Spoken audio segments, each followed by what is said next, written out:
Once upon a time, there lived a group of friends: Oluchi, Chioma, Azuka, Nkechi, Amaka, and Ogechi. They were all of marriageable age and were seeking suitors to marry. Now, Ogechi had met a suitor named Nnamdi. Nnamdi and Ogechi had been dating for a very long time, and one day Nnamdi told her that he was going to ask for her hand in marriage. Ogechi was very happy. She quickly told her friends that Nnamdi was ready to marry her. It had been a while since they were together, and now it was going to be official. All her friends were happy for her, except for one, Azuka. "Are you sure you want to marry this man, Nnamdi?" "Yes. I grew up with Nnamdi and I've known him for a very long time. Now he wants to marry me. I know he loves me." Love. If you say so. What's the meaning of that, Azuka? Chioma asked her. Instead of you to be happy for Ogechi, why are you saying Well, let me keep my opinions to myself. "Go ahead. I wish you the best of luck," Azuka said. Everyone was surprised that Azuka would say this, but they did not take it seriously because Azuka was known to be a troublesome friend. Ogechi and Nnamdi finally got married. Now, Ogechi gave him 2 girls after a few years of marriage.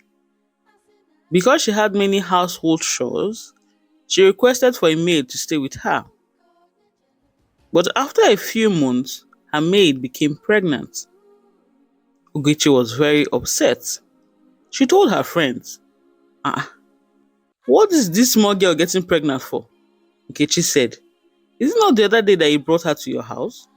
"Yes, so I did, and now she's already pregnant. But who got her pregnant?" Ogechi tried to find out how her maid got pregnant, but Nnamdi told her that it is better to send her home. Let her explain it to her parents. And so the girl was taken home. But instead of the maid to tell her parents what had happened, she killed herself. Everyone was so sad. Ogechi was happy that the maid did not kill herself in her own house, but instead in her parents' house. Now, after a few months, Ogechi brought another maid. She had done proper investigations. Her mother had told her that the girl was a good girl. She wouldn't be loose like the other one. So the second maid began to live with them. But after a few months, the second maid, who was just a young girl, the same age with Ogechi's daughters, got pregnant. Ogechi was now very upset.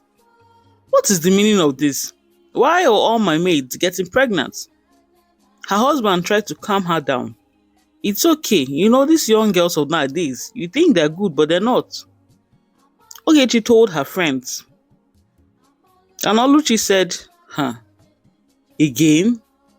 Ogechi, I think something is wrong. Azuka laughed. But I told you, did I not?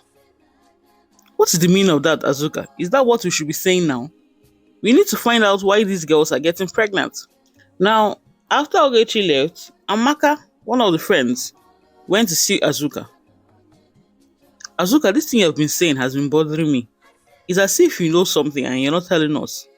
What do you mean? Azuka asked her. This Ogechi situation now, why are her mates always getting pregnant? If I tell you, you people will not like it. Say it. What is the problem?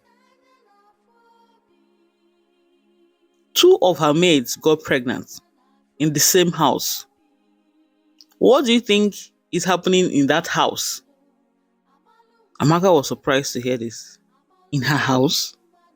What could be happening in her house? Then, Azuka revealed to Amaka that before Nnamdi married Ogechi, Nnamdi had slept with her. Nnamdi had promised her marriage. but he disappointed her. Instead, he married Ogechi, and the excuse that he gave was that Ogechi was from the same village as he was, and she was from a richer home. Azuka, not wanting to hurt Ogechi's feelings, did not say anything. Amaka was shocked to hear this. But Azuka, why didn't you say all this? How will I say it? Will you people believe me? Immediately, Amaka told the other friends, Oluchi, Chioma, Nkechi. Everyone was surprised to hear this. The question now was, how were they going to tell Ogechi that her husband may be the ones getting the girls pregnant? They didn't have any evidence. So Oluchi thought of a plan. One day she came to Ogechi's house, knowing that Ogechi and her husband were not around. The maid was still there because no decision had been taken yet. So Oluchi went to the maid. Being nice and kind, she tried to pull out from the girl's mouth who got her pregnant. The girl, for some reason, was crying and afraid. No, I will not beat you. Just tell me so I can help you. Who got you pregnant? The girl was crying that if she says it, the person will kill her.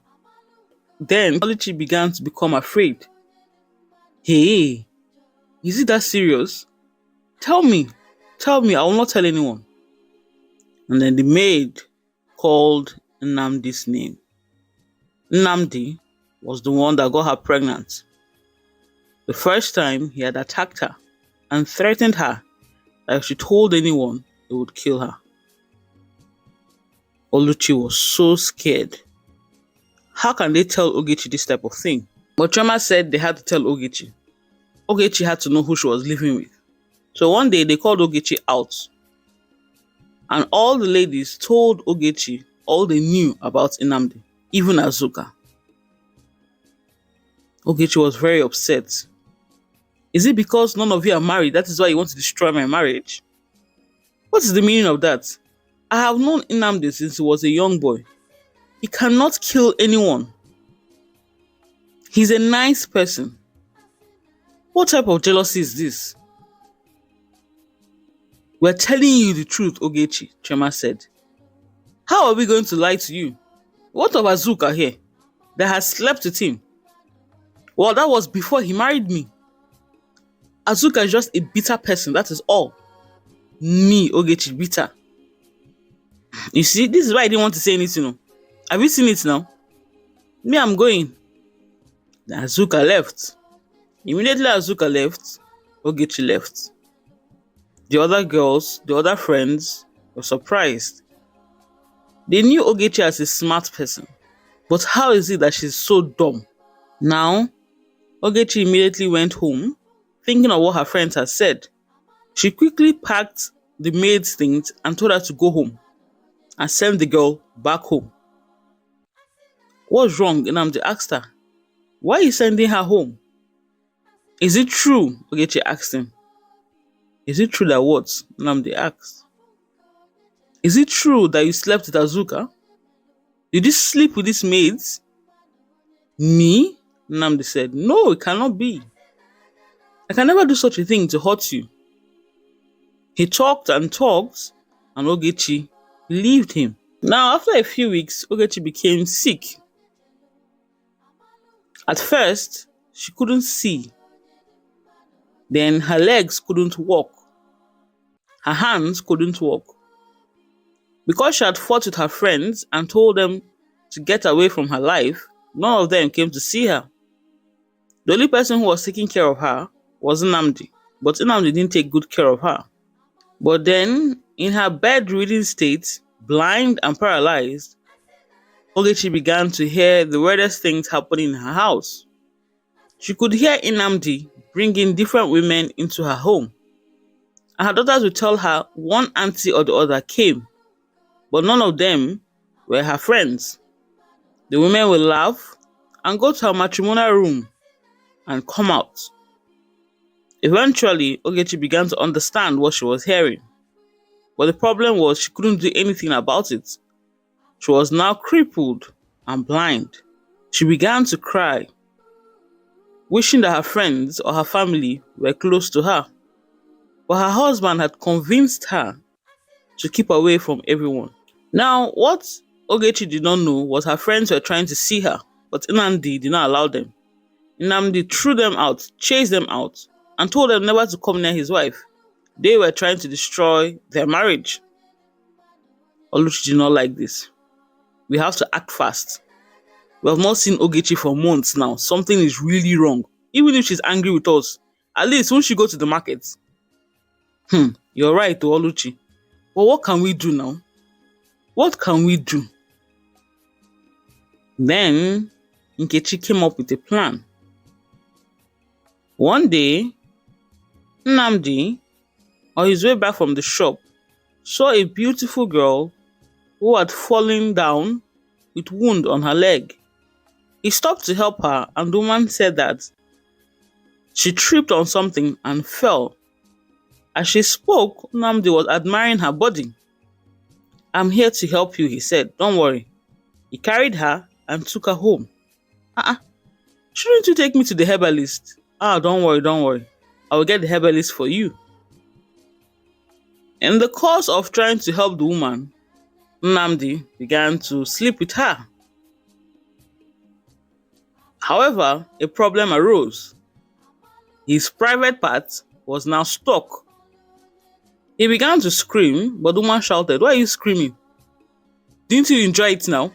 My friend, will you keep quiet?" As he spoke, the beautiful woman turned into a tree, and his private part was stuck in the tree. Nnamdi screamed and screamed for help, but nobody came.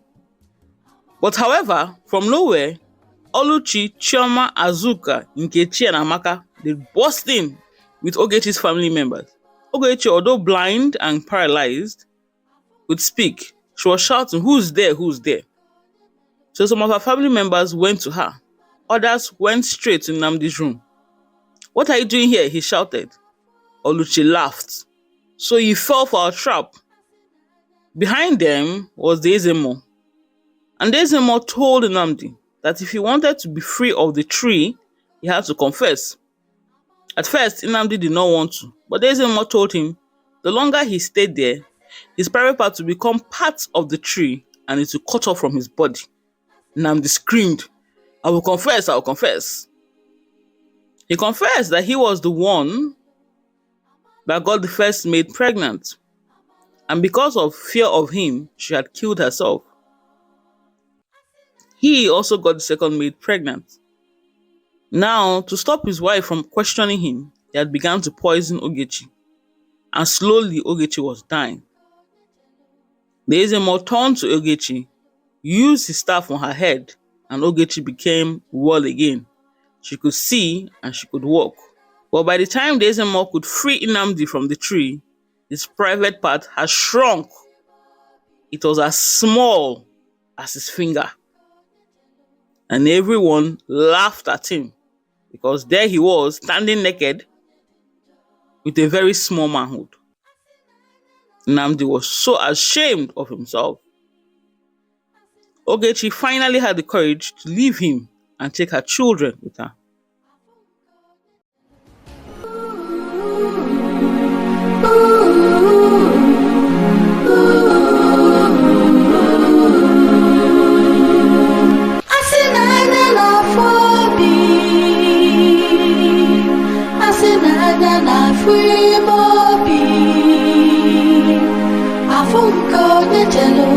Amalunko de melo